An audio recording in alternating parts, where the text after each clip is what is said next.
All right, before we do a couple of E minor 7s up the neck, first I just want to talk a little bit about E minor 7 down here in the open position. The easiest way to do it is just with one finger because we need to get a D into our E minor chord. The notes of E minor are E, G, and B. We need to get the flat 7 in there. That's a D note.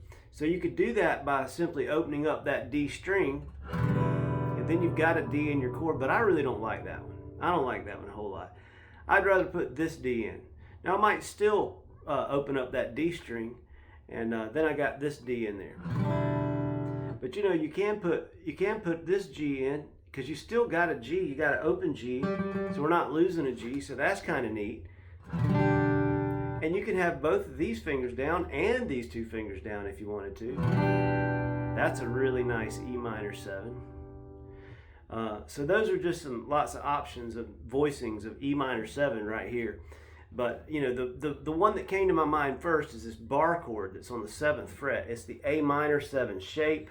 If you know an A minor 7, it's that, but slid up here to the 7th fret using a bar across 5 strings. So this is E minor 7. And because it's E, you have the option of including that open E. You even have the option of letting your first string be open. That's a pretty cool chord, but what I like to do is I like to make that even easier. And when I do this trick, we're losing the 5th scale degree. We're losing the B, and that's okay. We still got an E, we still got the root, and we got this flat 7, this D, and we got this G, the 3rd. So we have the really important notes of E7. And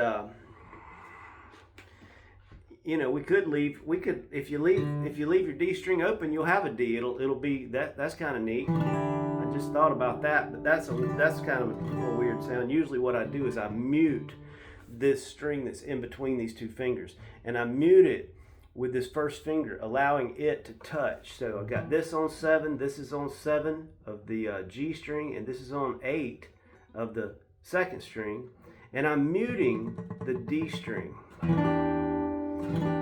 Now if you mute that D string, that means you got a movable thing here. You can play any minor 7 chord just by moving that around. You got D minor 7, or C minor 7,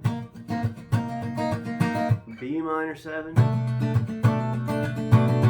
And if you're muting that string, another neat thing is if you just add your pinky to the next fret, then you've got a dominant 7 because you've taken that minor 3rd and you've made it a major 3rd. So now I've got a dominant 7 sound. Isn't that cool?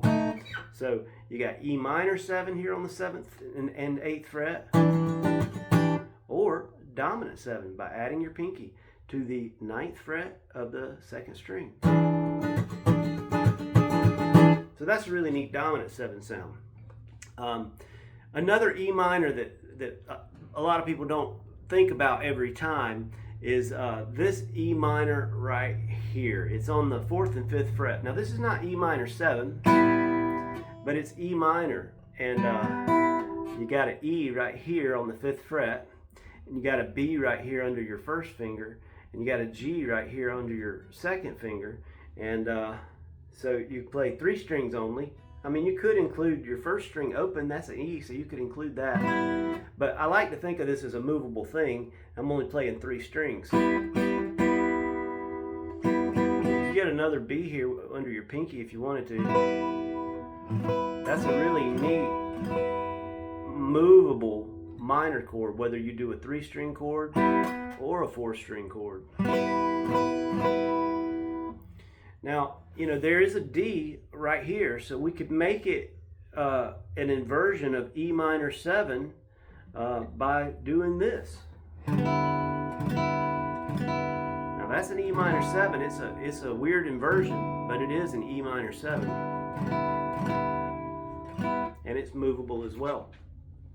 So those are some E minors that I like to use. And don't forget this one right here. You got a harmonic E minor right here on the 12th fret. A lot of times when I see an E minor chord that needs to be played, especially at the end of a song or in a real meaningful part of the song, I might just play that. And if I need a G chord, I may do that and not play the first string. I might just play the D and the G and the B strings for a nice ringing G chord. So anyway, I hope those are some new options for you, and I'll see you soon. I think there was something else that we talked about, but I don't remember what it was. If I forgot something, please send me a message, and I'll get it to you as soon as I can. Okay? Thank you.